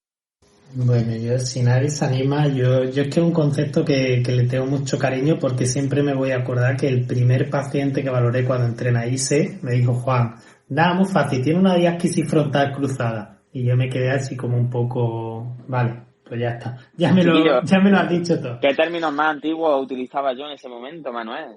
Pero Pues, bueno, hombre, sí. Hombre, Eso ya me ha marqué el pasado. pegote, era para gustarte un poco, eso no era, a lo mejor el nombre no. Tenía esa, sí, tenía esa clínica que decía, sí, ya es que ha pasado un par de años, Juan, ya lo tonto nos conocemos de hace un par de años. Bueno, pues el término diasquisis se produce cuando tenemos una zona que en principio no ha sido lesionada, ¿vale? Y que empieza a presentar pues un hipofuncionamiento, sobre todo porque no le llega aferencia de una zona que ha sido lesionada. Y voy a poner el ejemplo entre cerebelo y frontal, que posiblemente sea uno de los más famosos. Muchas veces en lesiones cerebelosas vemos como se empieza a el paciente a presentar una clínica frontal, que en principio no nos la debería argumentar la lesión estructural. Pero sí es verdad que vemos que al final son dos zonas que tienen mucha relación y al final ese frontal empieza a entrar en un hipofuncionamiento, sobre todo por esa falta de aferencia. Al final, por hablarlo fácil, pues se le ha muerto uno de sus informantes, uno de sus amigos, y al final él no puede desarrollar esa función del mismo modo porque le falta información clave que le provenía de esa estructura que se ha lesionado. Entonces, es un poco a modo de simplificación, pero sí es verdad que es un fenómeno que se ve mucho en neuro y yo personalmente donde más lo he visto es en esta relación cerebelo frontal, pero hay muchas más descritas. No sé si mis compañeras pues, quieren comentar su experiencia con este fenómeno o si quieres arrancar de tu, Juan. Yo no recuerdo ahora mismo qué zona más se daba la diáquisis. Estaba pensando si conocía también cerebelo y frontal, pero no me acuerdo de ninguna más. Seguro que hay muchas más, pero mi memoria ya hasta ahora no da. La cerebelosa es la clásica porque fue la que describió von Monakov, creo recordar, hace ya unos cuantos años. Y bueno, esa es el ejemplo arquetípico. Pero si lo pensáis, bajo el término de diasquisis, que hay por ahí algunos artículos interesantes, yo creo recordar alguno, el de Small, creo que a principios de los 2000, por ahí también, es muy chulo. Si lo pensáis, la diasquisis es un proceso que es más frecuente de lo que entendemos, ¿no? Es verdad que en el cerebelo, pues como que se ve muy bien, ¿no? De qué tendrá que ver la clínica prefrontal, inhibitoria y no sé cuánto, y dorsolateral con un cerebelo. que en principio era solo del movimiento, ¿no? Pero si lo pensáis, pues el cerebelo está muy relacionado con los lóbulos frontales, ¿no? Porque al final, pues ya está, van a una, ¿no? En su funcionamiento. Bien, yo hacía poco lo comentaba en una entrevista que me hicieron sobre cosas así que había descubierto yo últimamente a lo largo, o reflexiones que había hecho a lo largo de mi vida profesional, y yo siempre lo digo, la espasticidad para mí es una diasquisis, es decir, para que veáis hasta dónde puede ir la cosa, ¿no? Porque al final, si vosotros pensáis, las alteraciones del tono no dejan de ser un funcionamiento alterado medular por una falta de información que se genera en un área que es relativamente alejada, es decir, porque tenemos una lesión en los hemisferios cerebrales, y la médula, al lesionarse esos informantes y al provocarse esa caída del drive corticoespinal, al final empieza a hipofuncionar también. Y a partir de esa hipofunción medular hay como una contrarreacción en el que los mecanismos locales medulares tienen como que decir, bueno, pues como comentaba antes, ahora con mis propios neuronas y con las redes que me quedan, que no son la piramidal, con esas vías que no son la corticoespinal, ahora tengo que apañarme. Y entonces entramos en un funcionamiento medular que no deja de ser, pues eso, una estrategia frente a la falta de activación que desciende por la vía corticoespinal. Entonces, al final, yo esto no lo pone la literatura, aquí quería mojarme, ¿no? Y quería poner un ejemplo personal mío, pero yo creo que el desarrollo de alteraciones del tono no dejan de ser una diasquisis, porque, bueno, es verdad que siempre se ha hablado mucho de la diasquisis en términos cognitivos, en términos mucho más corticales, pero el concepto a mí me parece perfectamente compatible con la relación entre la vía corticoespinal y la médula. No sé si alguna vez había comentado yo esto o esto es solo en la intimidad, pero sí. Yo esto lo he hablado con gente así más del mundillo de los fricazos, así un poco más avanzado, de ya nos calentamos la cabeza hasta unos límites un poco preocupantes.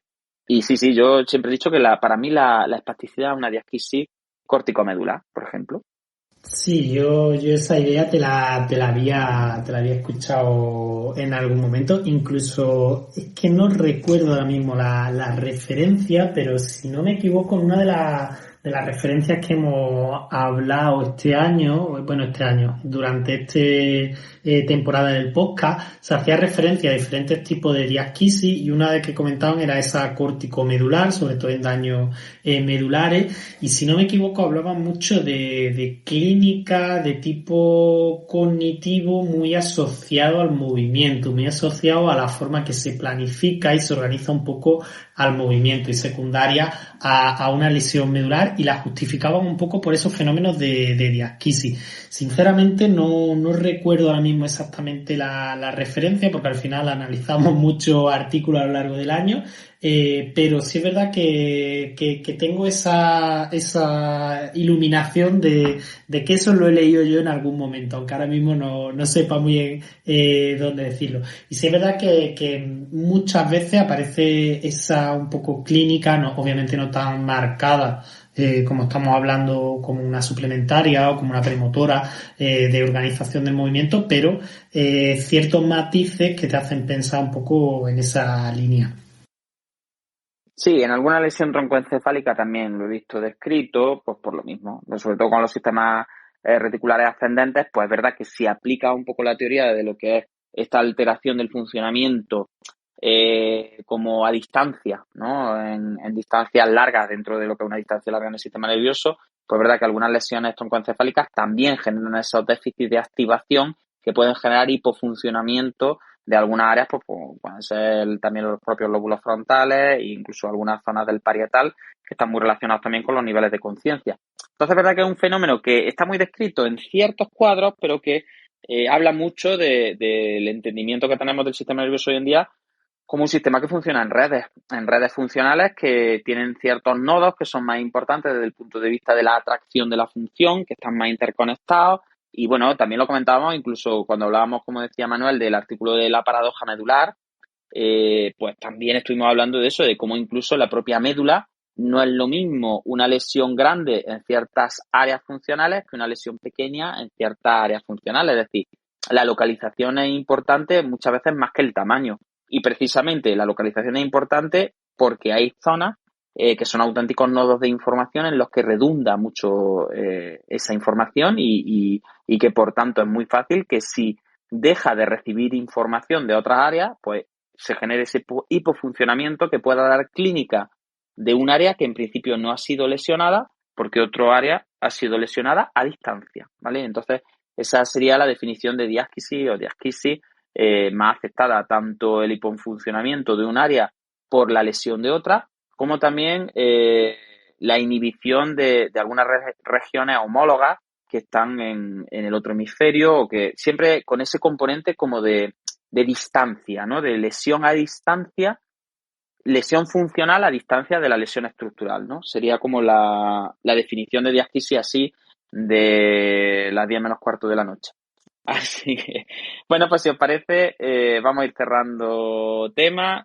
Yo tomo gustico, es verdad que ha sido un programa, pues bueno, en el que hemos hablado de cosas, yo creo que son interesantes, de conceptos de plasticidad y de ejemplos que pueden servir pues, como una primera introducción. Y bueno, ya según lo que os parezca, pues podemos dedicar otro capítulo o no a seguir hablando, pues a lo mejor de las distintas fases después de una lesión, ¿no? Porque sabemos que después de una lesión, pues la plasticidad no es idéntica a la fase aguda, que es semiaguda, que en crónico, ¿no? O ya, pues dar ejemplos de cambios neurofisiológicos o estructurales que se producen después de la lesión y, en fin, podemos hablar un poquito, poner ejemplos de técnicas que se supone que, bueno, que enfatizan la neuroplasticidad como su base de trabajo y, bueno, hacer alguna crítica también al uso que se hace del término.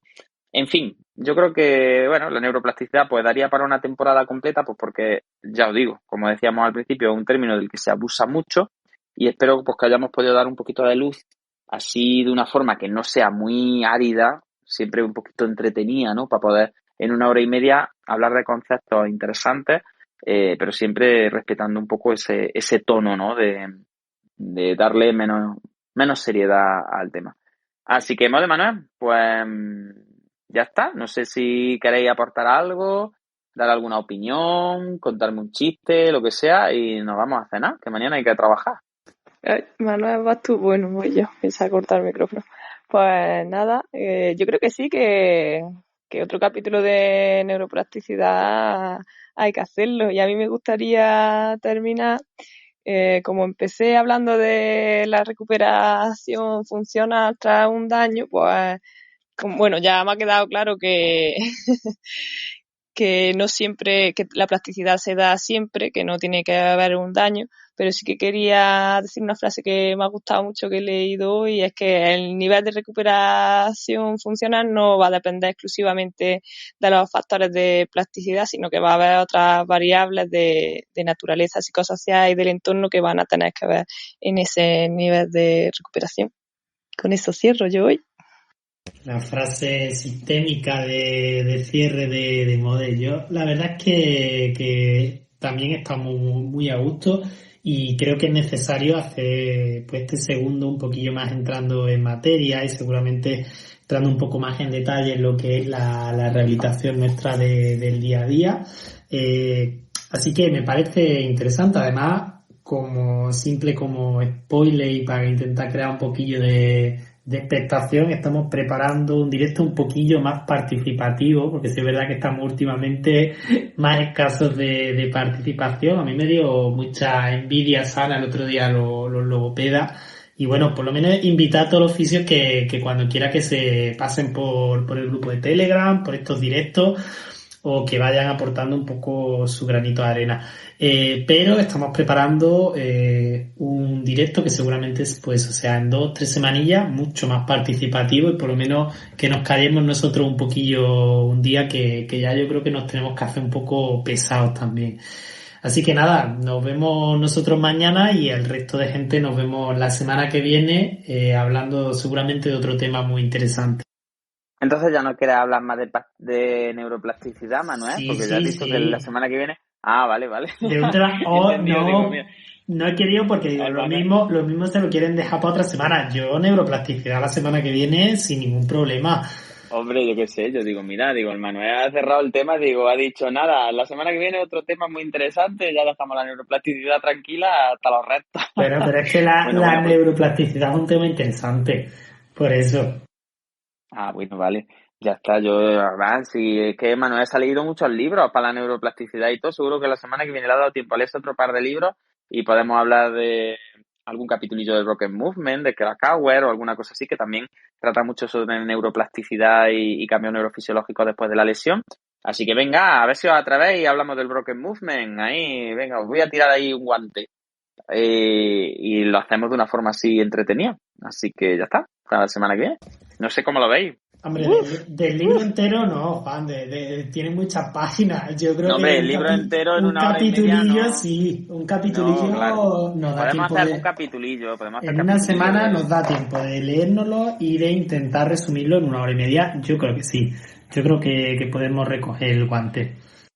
Está motivado. Pues nada, hermano, pues con todo. Pues muchas gracias, queridos, por estar aquí esta noche, hasta esta hora. Muchas gracias a la gente del podcast que nos ha escuchado, a los asistentes al directo, que había poquillos, pero también han estado ahí entrando y saliendo. Al final hemos tenido 25 oyentes, que no está mal, en directo. Y ya está. Os emplazo al próximo martes, que posiblemente seguiremos hablando de neuroplasticidad. Os recomiendo de verdad encarecidamente que sigáis al Club de Neurologopedia en Clubhouse y que os escuchéis también los capítulos de Neurologopedia porque están siendo muy interesantes y creo que vienen genial para formarse un poquito en transdisciplinar y para saber también lo que hacen los compañeros de logopedia y que eso enriquece muchísimo. Y por supuesto, os animo también a que participéis en los directos de neuroterapia ocupacional que están en marcha ya y igual, siguiendo al Club Neuroterapia de la Fundación AISE, estaréis al tanto de todas las novedades. Así que nada, Mode Manuel, nos vemos la semana que viene, que el movimiento os acompañe, que seáis felices, que tengáis cuidado por ahí con el coronavirus y ya está, muchas gracias y hasta el martes que viene. Un besico, hasta luego. Adiós, hasta luego. Gracias, sí, Juan, hasta luego.